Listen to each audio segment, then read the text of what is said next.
Allora, Presidente, si chiude un anno che è stato molto molto intenso.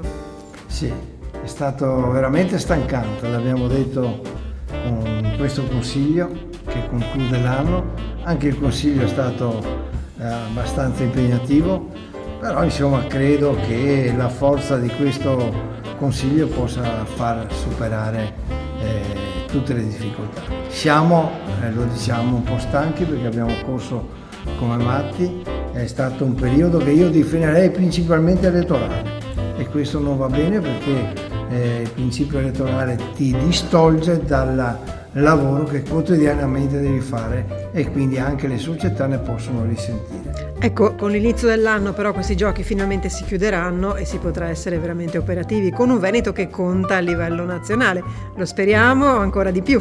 Tocchiamo ferro perché il periodo elettorale non è ancora terminato, però siamo contenti di correre perché appunto speriamo che vada in un certo modo, sarebbe gratificante per tutti e soprattutto per il movimento calcistico veneto. E allora, Presidente, facciamo gli auguri a tutte le società, a tutti gli atleti che ci stanno seguendo.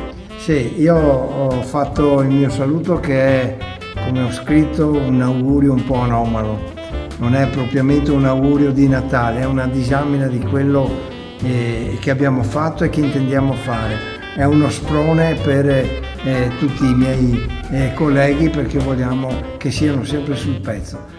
Oggi mi sono un po' arrabbiato perché ho detto che loro devono saper rispondere alle società e sanno rispondere se leggono bene i comunicati, se leggono bene le circolari. Noi dobbiamo essere sul pezzo perché il nostro compito è informare e formare. E le società sono invece belle pronte.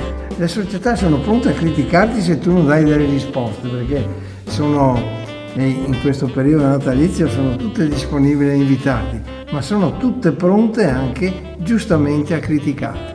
Noi dobbiamo tanto a queste società, riconosciamo loro che stanno lavorando in un momento difficilissimo, in un momento in cui sono attorniati da un'aurea di burocrazia imperante e questo non va bene perché ogni giorno c'è qualcosa. Adesso noi abbiamo deliberato in questo Consiglio degli interventi che faremo subito dopo Natale che riguarda lo sportello fiscale, che riguarda il safeguarding, che riguarda la commissione dell'Under 14 e l'Under 16 e quindi tutte iniziative che dobbiamo portare a termine nel brevissimo tempo.